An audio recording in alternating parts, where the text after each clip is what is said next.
It's windy as well, so I can't wear my hearing aid. Weather especially is very unpredictable. We misread the signs, so we thought we are like halfway. There's only 850 elevation here. Not we'll probably die. A lot of the very nice pristine forests are very near to military areas. I definitely underestimated the height. They are talking about trackers with very minimal baggage compared to us carrying our camera there. Look, what was that? Oh my god, this one is the largest I've seen for the species. A lot of times I feel alone because of the work that I do. I don't have pathway in front of me. I have to path my own pathway to do what I like to do.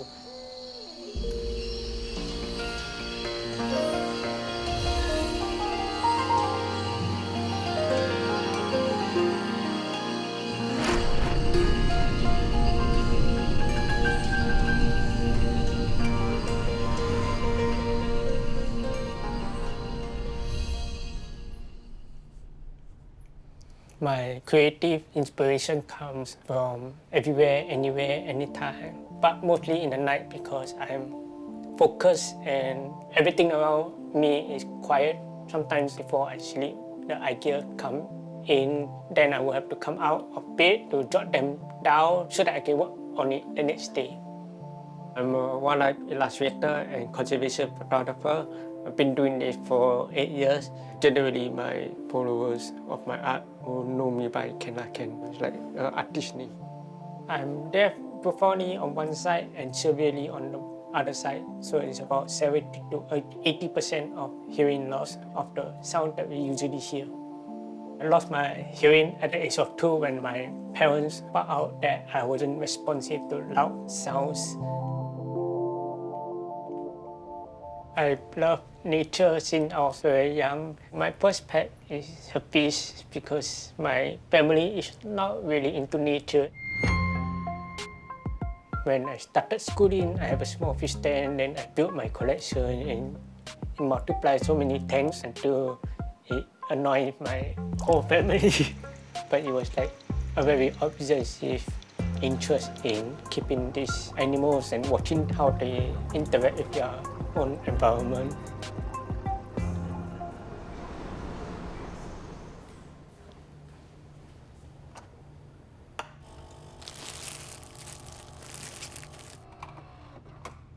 I usually have breakfast by myself because Kenneth is a night owl, so he starts working at 10 until 3 a.m. You said Tawau. Tawau means take away. Pork. Yeah, one. Tapaw, yeah.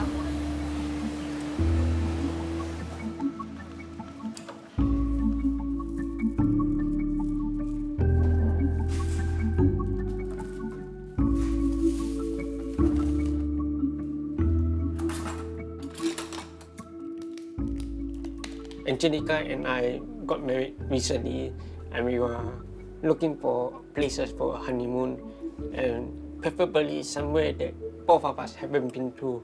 So that's why this Tawau National Park came up and I wanted to show her favorite frog.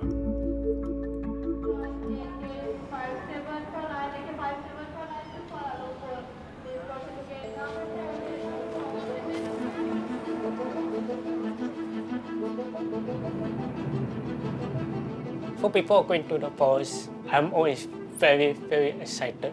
I'll be planning what to find and I'll do research about the place. So there's this exhibition, just suspense. Now we are on our way to Tower Hill National Park. I have always wanted to come here.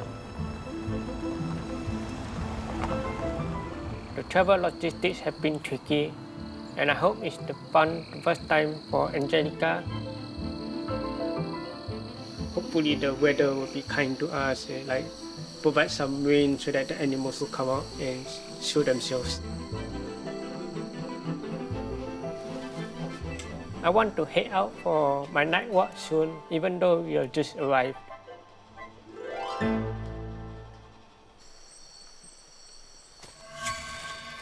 Every moment in the national park is very precious for me. When you put me in the jungle, I'll be very hyper-focused and only focusing on my sense of sight because that's my only tool that I can use to look for animals. When we arrived here, we were welcomed with the sound of nature, the crickets, the frogs, and the insects everywhere. For Angelica, is really her first exposure to forest wildlife, so quite fun to show my world of the wildlife photography.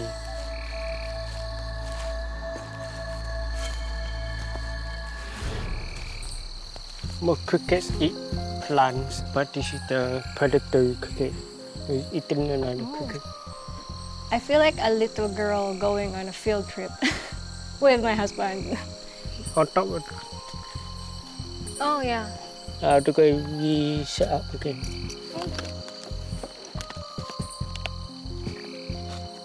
So when I'm traveling on an expedition or with myself, I tend not to have a guide with me because it allows me to be in the flow because I think I'm socially anxious.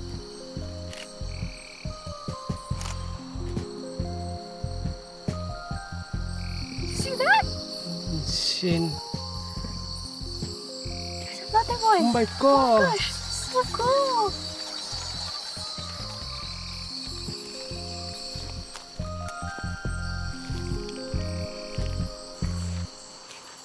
Look, what was that? You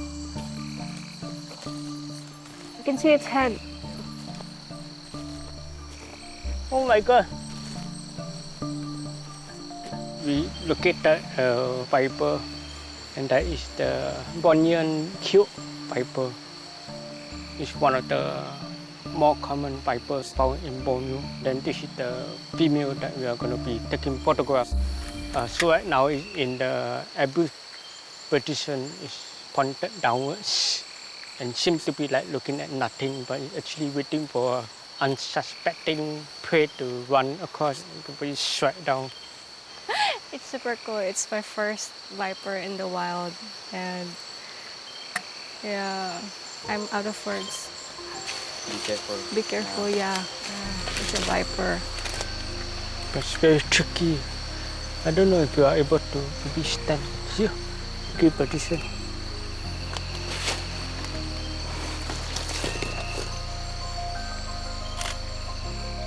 Hold. Yeah, hold the position. Okay. Oh, sorry. Oh my god. My knee is cramping up. Oh no. This particular genus, Torpedo lemurs, if they know that you're not something that you can possibly eat, you will just ignore you. But you will take notice of your presence because of the heat source. This is by torchlight, and they are very sensitive to heat. This is my first time seeing the female one.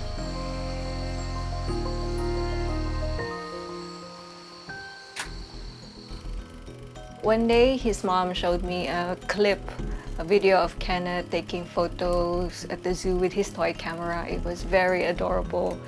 And since he was young, he was already very interested in animals. So looking at him now, of what he has become, he used to play with the toy camera, now he's playing with the real thing.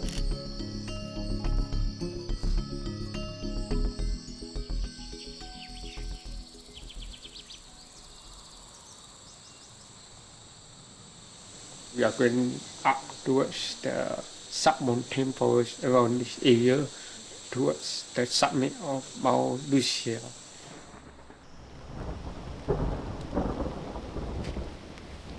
It's raining as well, so I have to take off my hearing aid, so I have to depend on my wife to communicate.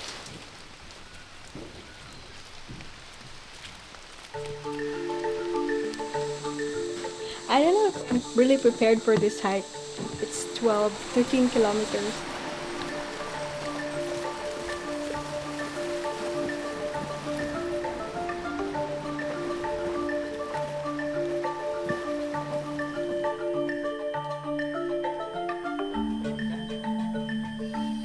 The trail is slippery. That makes it a little challenging.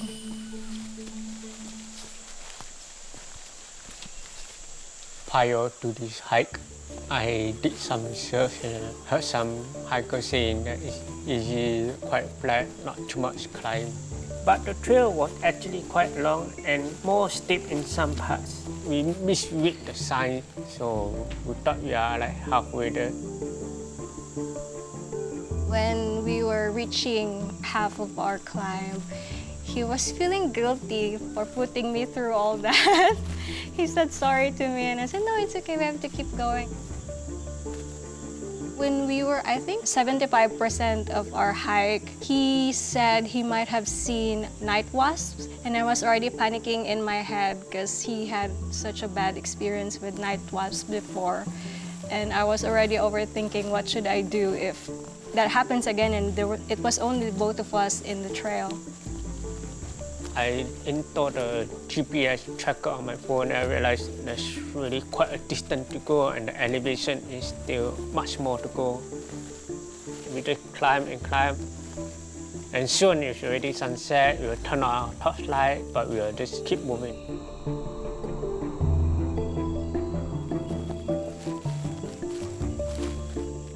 Most difficult climb I've ever had in my life.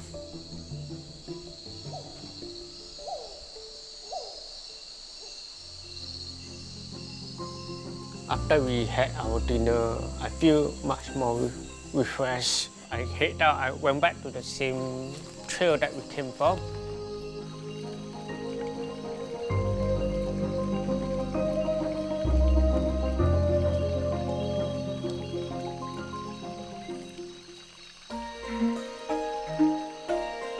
I found one of my targets.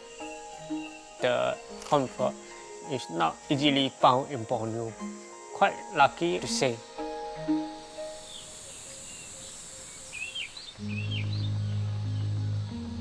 Suddenly, Kenneth shushed me, like, shh. And then we saw the trees moving and we saw all these group of langurs. They're so cute. While I am so thrilled to see the langurs, I know that Kenneth's primary focus are not the cute ones or the adorable animals like the langurs.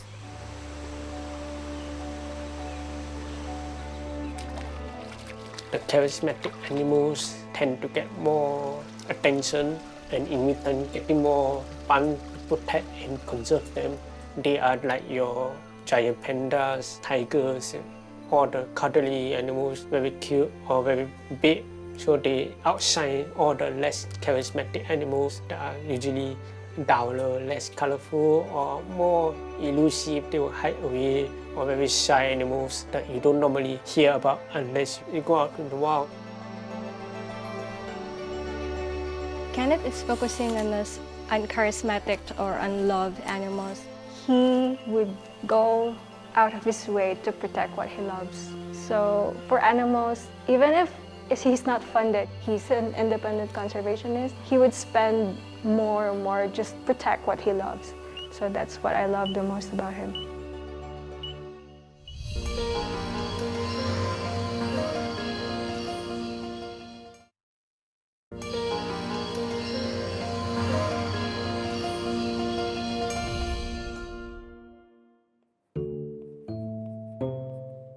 I am painting the piper that we saw at Tawau Hills National Park. It's also known as the Bornean Keeled viper. So I'll be blocking out the whole snake body first, so that it's like a boundary shape where I can add the details on. At first, when I was trying to go into scientific illustration, it was very, very difficult. So I even consider other pathways like travel writing. My biggest challenge as a self-styled conservationist is probably the finances. There's really not much money gained from this, both by photography and illustration. It doesn't give me the riches, but I feel happy. My disability, it affects my ability to look for the animals in the wild because I cannot hear the calls from the birds or mammals or anything to do with sound, even frogs. So back then I was like reaching out to local conservationists or researchers, hoping to collaborate with them. That was leading me to nowhere and also lost. My disability probably have cut down my communication and relationships with people. Misunderstandings tend to occur a lot more. So I didn't give up. I just continued to keep drawing scientific illustrations of various animals, pouring all the details that I could. And then the researcher noticed my illustration and then gave me a job. So that's like my first science project.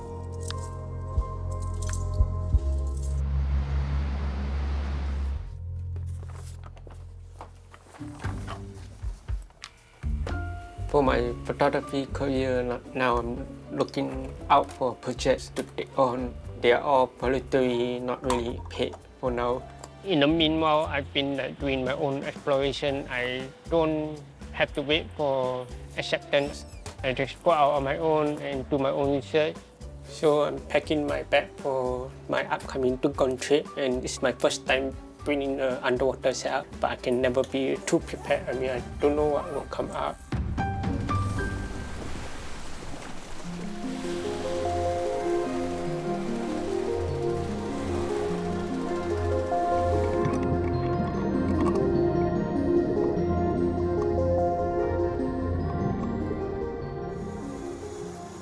So in Singapore, we also have dugongs, but they are very shy, very elusive.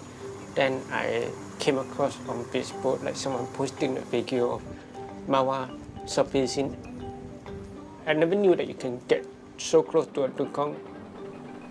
After a while, I realized that Makila, my illustrator friend that I've already been in contact for quite a while, Mawar is actually the mascot or like the ambassador for her conservation project. Then I thought, wow, this is such a small world.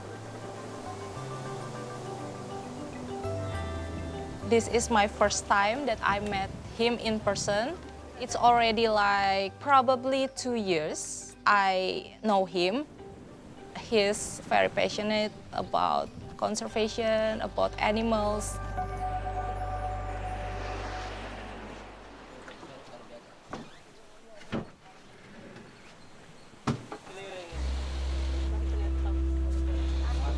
I really love animals since I was like maybe 4 years old. In Indonesia, there's no organization that focuses on dugongs. I decided to make this organization. Even my background is not from science or biology. I wanted to go to Alor itself to visit Mawar and help Makila to boost her conservation efforts for the Indonesian dugongs. It's very undocumented, very unknown about. I had some ideas of my own that it's very hard to talk it out with Makila over online because both of us are busy and figure calls are very tough for me as a deaf person. So I rely a lot on my lip reading skills that I learned from young, looking at people's faces and moving. So I need to face the person.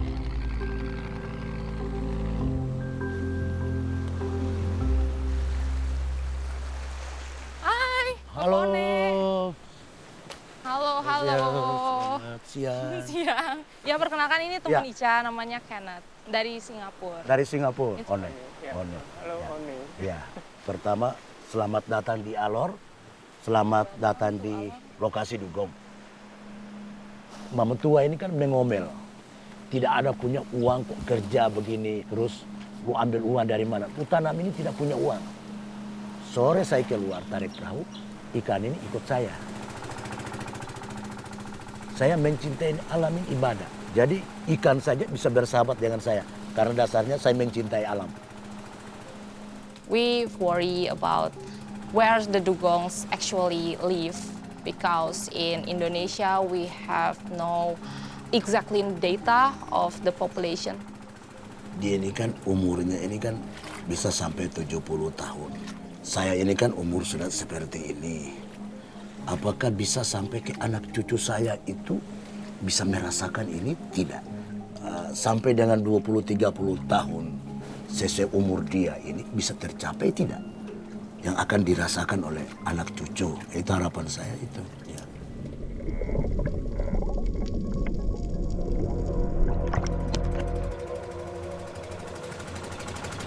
awas, baling-baling.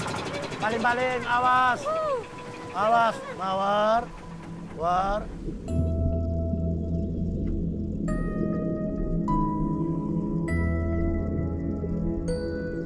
Oh my God.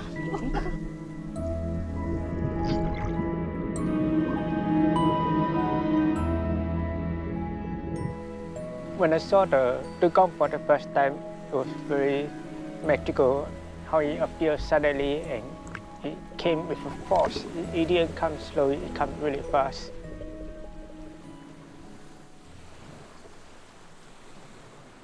So while shooting Mawar, I had my phone linked to the camera, but I'm occupied with holding the camera underwater and looking at the screen. That Makila helped me to hold. Yeah.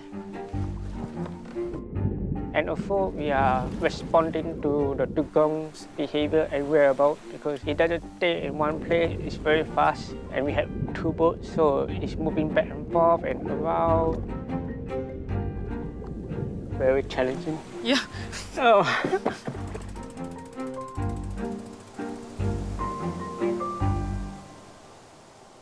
Selamat pagi teman-teman. Pagi. Nama saya Kenneth. Ya, halo Kak Kenneth. 1, 2, 3. Tepuk semangat.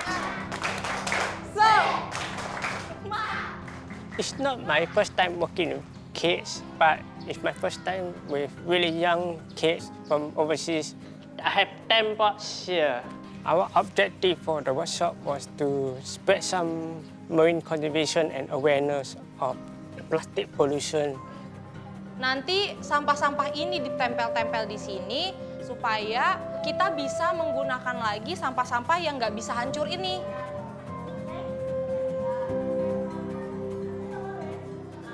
Suka. Senang.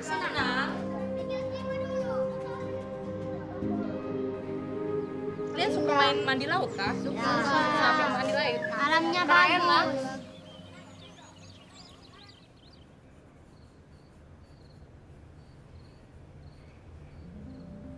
So I'm working on the design for Makila so that we can produce the shirt to fundraise for her project. My artwork is trying to show the journey that we took to meet Mawar the dugong. During our time in Alor and Pata, we are greeted with a lot of beautiful night skies, so I thought I want to incorporate that into my artwork as well. Makila had success with the previous fundraiser selling t-shirts, so I thought it would be nice if we can come up with a new design and a new fundraiser to sell this design. Dugong is not a charismatic animal. It's hard to get funding to support our movement.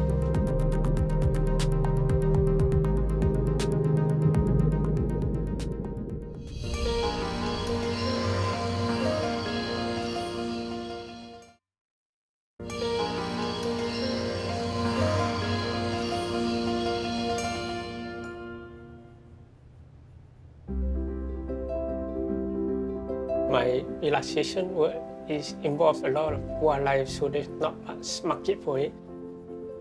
So I was desperate. My funds are like running out, and I don't have any more savings.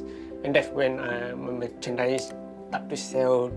So that's why I pursue creating this small business to sell merchandise instead, and that's helping me to sustain and survive for a longer run. And I have the t-shirt that I just recently produced. When I first designed this, I put it on social media just to see how my followers can respond to it, and they all really like it. And then I produced it into a small postcards to test people outside my followers, and it managed to sell as well.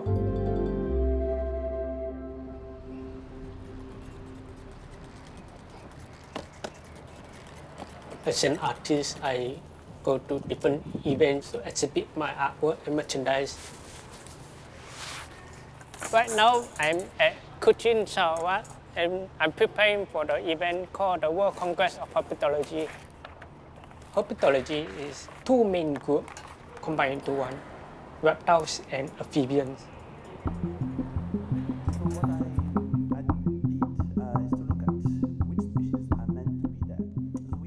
The work on rest of herpetology in Kuching is really important for people doing research and people doing conservation, because that's where you have all the ideas that are merging together, all the people coming in together, and that's where we can do things and make things happen. It's only once in every 4 years, and herpetologists come from all over the world. It's the first time in Southeast Asia, so we are very proud to share our vision, biodiversity with the rest of the world. And thank you very much.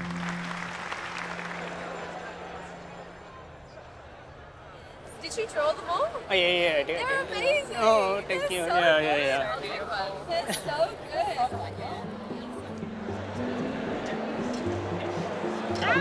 It's the best. Today was madness. So many people. Oh, yeah, look. How are you, Adam? What's going on? Adam, that's fine. How are you doing? Hey, here, I got for you. I brought for you. A lot of people that I met today are from social media, so we don't really know how each other actually look like in real life until we point it out. And then they recognize me by looking at some of my artwork, and then they realize it's actually me here. Hello. Good to see you. How are you doing? It's been quite a while since I met Professor Amel in Nanjing, China, where his lab is. We have worked together on creating posters on Korean salamanders for outreach and education. His art is striking. I have the scientific message, but I am totally unable to express it, and he can make it come through in a very beautiful way. He's not just a designer. He knows the species, he knows the natural behavior. He's not going to make salamanders do something that doesn't make sense. He has the ability, the potential to transfer conservation messages. It's very nice to work with him because he gives me more freedom to create more compelling and powerful images that he can use. And we both work together to push the conservation message.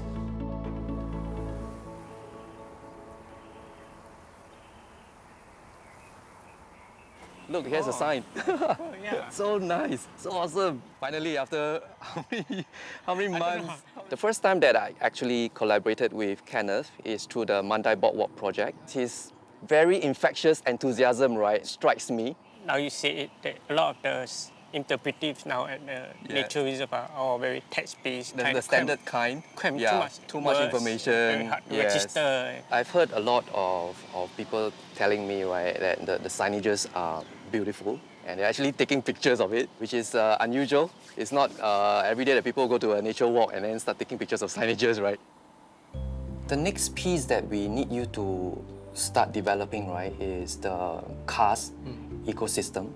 I think it's always enjoyable working or collaborating with artists. And in the case of Kenneth, right, he is so into nature and wildlife. He's able to rattle off species names, even scientific names, quite naturally, no pun intended. He is able to contribute very meaningfully and give valuable feedbacks on the species that we could possibly feature in the illustrations as well. I'm illustrating a blind cave crab that is found in the subterranean environment. Most of the animals found there are all blind. Mandai is building a new Rainforest park, and they will have outdoor interactive panels. We are trying to incorporate large-scale artwork, illustrations by Kenneth, and to integrate interactive elements, tactile elements, audio-visual elements as well within this large wall. It's almost akin to an art installation, but outdoor. We are hoping that with this design, right, it will be successful in engaging our guests, because oftentimes issues with conservation and wildlife can be pretty complex.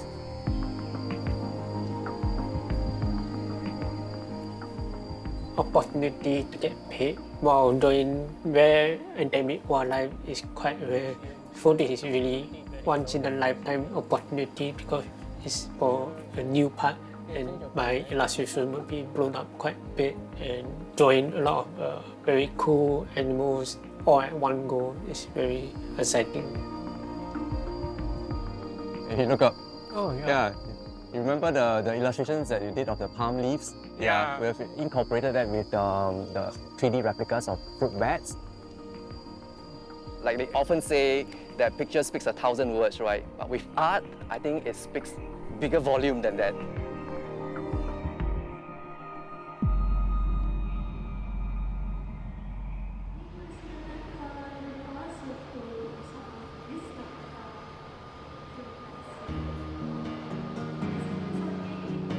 We're going to Vietnam.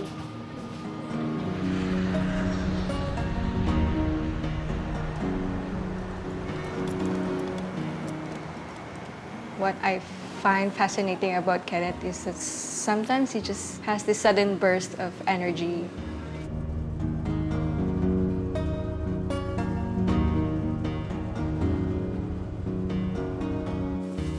I want to visit Phi National Park in Vietnam to find the two endemic frogs that are only found there.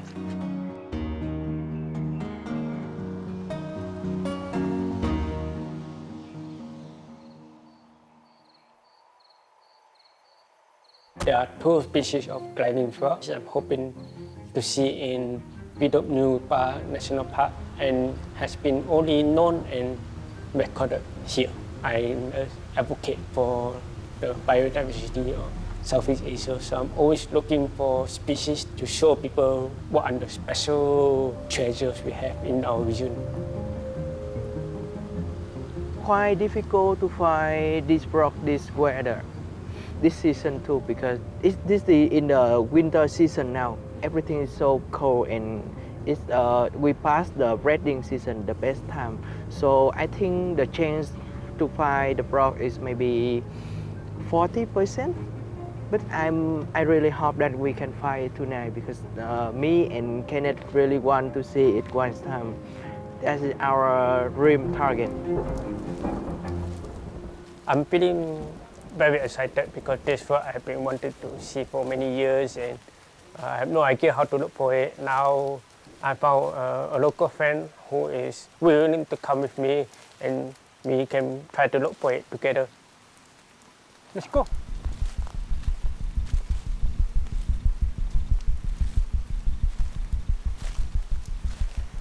There's a bubble nest here, probably made by a frog. Many of my friends have asked if I will be afraid alone in the jungle, but honestly I won't because I'm too focused at looking at stuff or looking at every detail. Oh!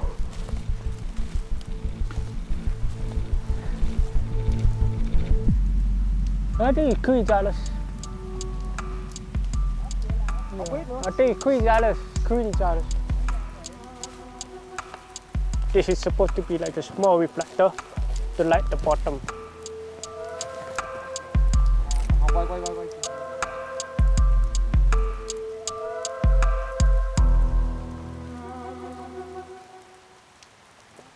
Okay. Over there. Okay. Okay, the reason why I call everyone here is that we need more eyes to look at the frog. So in case it jumps in any direction, we know where to find it. Yeah. Yes! Wow! Okay. Watch. Yeah, we are so really to find at least one of our targets. This one shows the blank is black. Yeah. So good. My main job is in illustration and I'm drawing mostly animals based on pictorial or images references. So seeing the animals in the wild in their natural habitat, it gives me a more rounded experience and knowledge of how the animals behave or interact with their environment in the wild. So there's also some scientifically accurate information that I can gather from the field.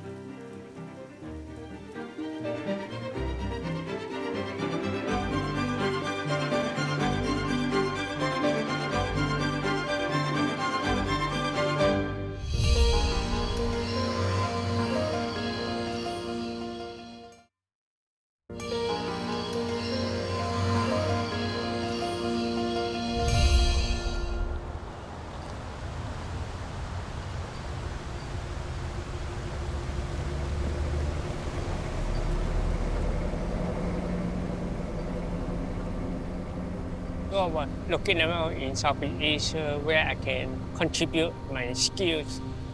In Philippines, most of the forests have been already degraded, cut down, so that Palawan is like one of the last frontiers of the forest coverage left.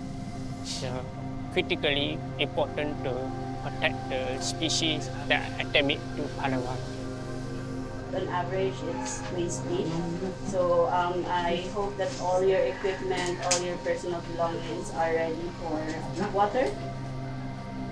The terrain in the area is quite difficult, so you have to dedicate quite a lot of time or just walking to the base camp and then finally doing your actual groundwork or data collection. For these types of expedition, a lot of things can go wrong and a lot of things won't go your way as you plan it. So you have to be very adaptable. My hearing device is not waterproof. They get wet easily, so I have to take it off. Angelica can help me a lot with the translation and also to connect with other locals. My name is Auberjane Padilla. I'm the research program coordinator for a local environmental nonprofit called Center for Sustainability. We are based in Palawan.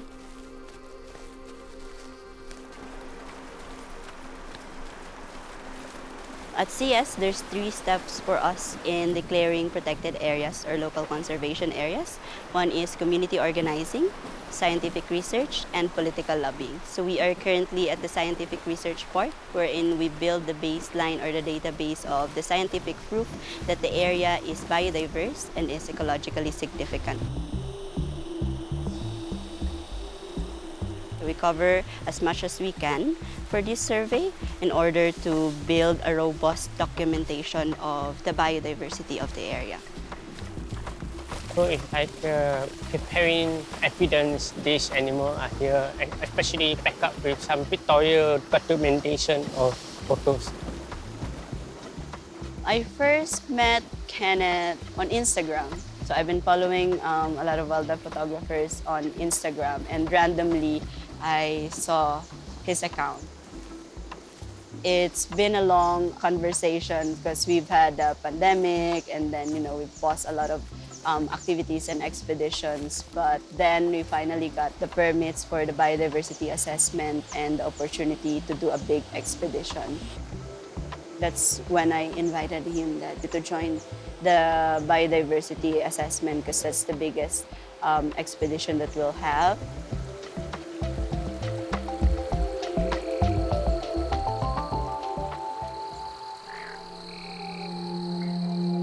So normally po sa nasa unahan ninyo, tsaka yung sa sweep, para ma-make sure na lahat ng nandun sa gitna ay naligaw na. Oh, yeah, I know this probably a sub-adult. Sub-adult? If I let go of the head, will it bite me? Will it bite me? No, I think you will jump. I will jump.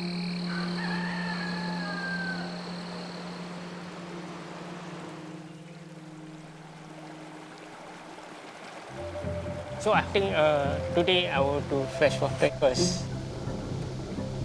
It's very different when you are in submerged and walking on land. It's really a different force that you're pushing you back. It could be very, very scary sometimes. You don't know how unpredictable the wave or each part that you're entering can have a stronger flow than the others.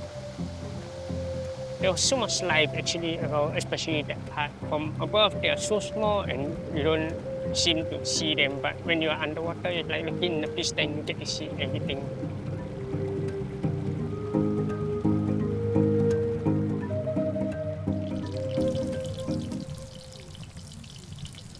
So when we're having conversation in Instagram, he is very chatty. When I met him personally, he tends to be very quiet, but he's very laser focused as well. I've never seen such passion for a young man to do this kind of work. I also see myself in him. Like the first and second day, he's just in the water for the whole day. And then in the evening, be up to midnight to look for snakes and frogs. Do you have tree guides at your disposal? For insect, I will do tomorrow and maybe the Yeah, next so day. the insects will be I out mostly. still can help with the ID if I can help anything. Most of the mammals will happen at night. For the black trap, are you doing it nearby or you are going somewhere? We're further? still assessing because the forest is very dense and we have to have like an open setup. Okay.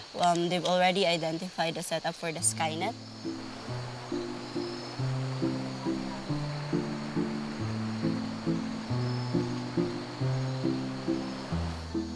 We set up a mist net for bats. So this is for the lower sub-canopy level flying bats. So usually we caught like a small insect bats and fruit bats.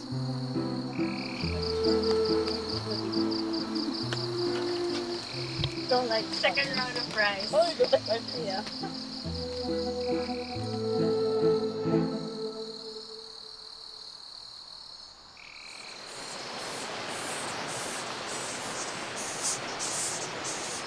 Pag may lapit, huwag mahawakan.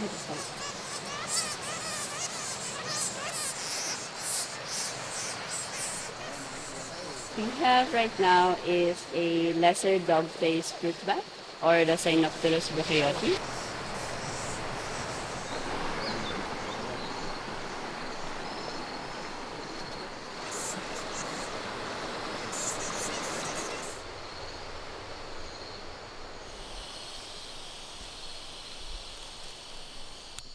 More dramatic, the lighting and the darkness of the headlamp. We shine through the wind, right? You can see the whole silhouette, the bone coming out. Very beautiful. 6.6 ears.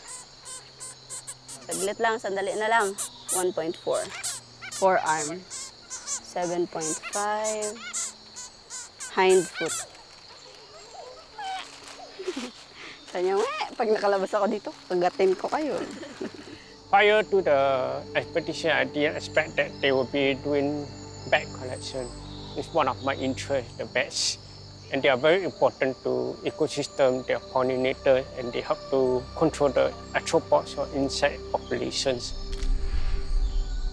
So I hope that my work in photography also help them to use for outreach as well. Or in the future, they have plans to educate the locals, so they need some photos to show the identification keys to identify the species. We cannot protect what we don't know. So we have to be able to understand, the ecosystem that we are trying to protect and also the communities that lives in this ecosystem since time immemorial. So the whole of local conservation area that we're proposing is around 8,000 to 10,000 hectares. I feel touched that my husband, Kenneth, showed me my own country's biodiversity, even though he's a foreigner, he's not from here.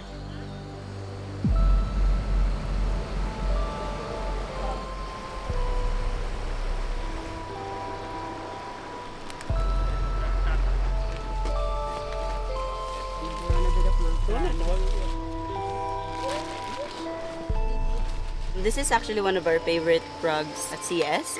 We call this one Barbie frogs, or the Philippine flat-headed frogs. They're quite a diva. They only inhabit swift-flowing, unpolluted rivers.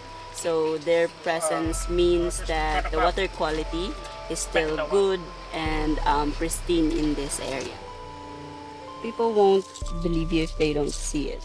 So pictures really play an important role in conservation.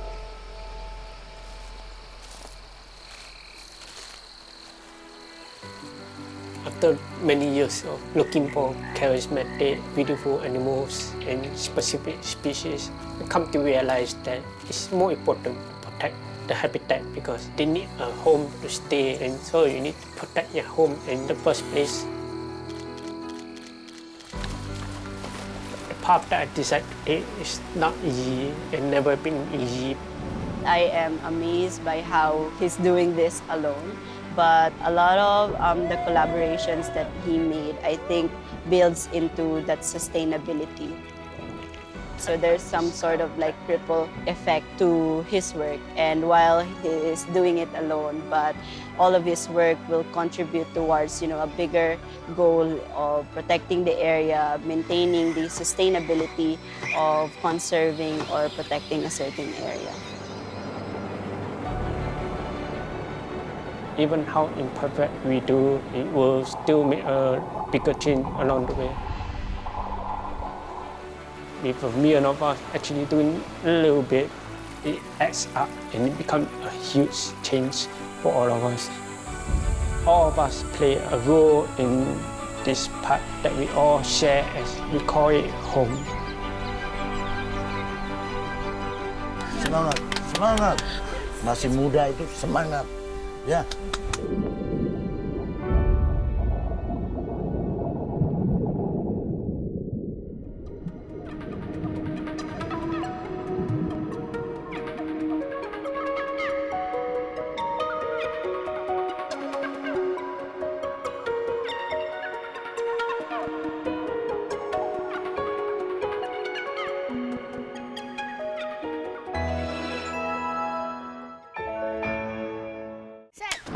Scorpio 2 time.